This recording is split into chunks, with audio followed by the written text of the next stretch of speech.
Dans la Bible, ceux qui ne comprennent pas quelle est la volonté de Dieu à leur égard sont appelés insensés, selon Éphésiens 5,17.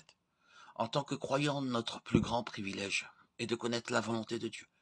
Et si quelqu'un nous questionnait à ce sujet, nous pourrions répondre que notre principal désir et notre droit le plus important est de découvrir la volonté de Dieu et de l'accomplir.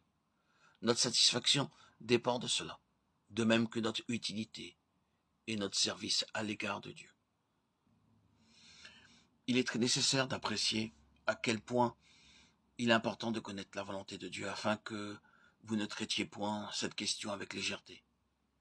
Si vous vous rendez dans quelques bureaux, quelques administrations, vous y verrez des dossiers munis d'une étiquette rouge avec la mention « urgent ».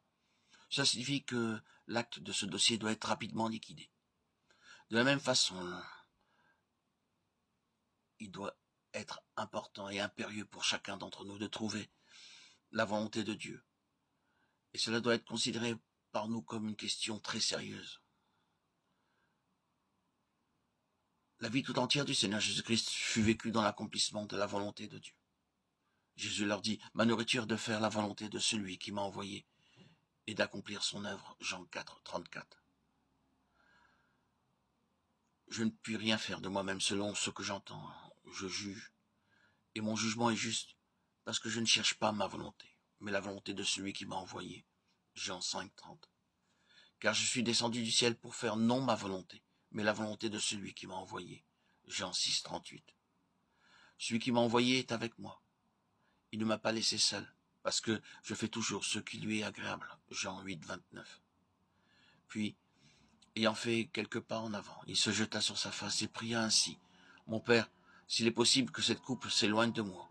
Toutefois, non pas ce que je veux, mais ce que tu veux. » Matthieu 26, 39. Il obéissait à la volonté de Dieu, même dans les moindres détails.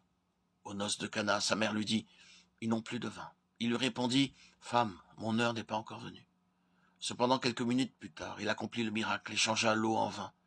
Car alors, il le fit à l'heure de la volonté de Dieu. Nous avons nous aussi le même privilège. Si quelqu'un veut faire sa volonté, il connaîtra si ma doctrine est de Dieu ou si je parle de mon chef. Jean 7, 17.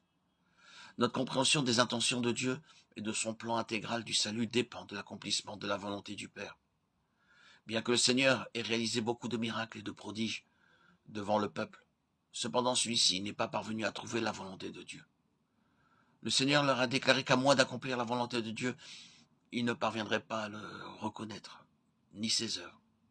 Aussi, nous ne serons capables de comprendre de mieux en mieux les profonds mystères de la parole de Dieu et d'en jouir que si nous trouvons et faisons la volonté de Dieu.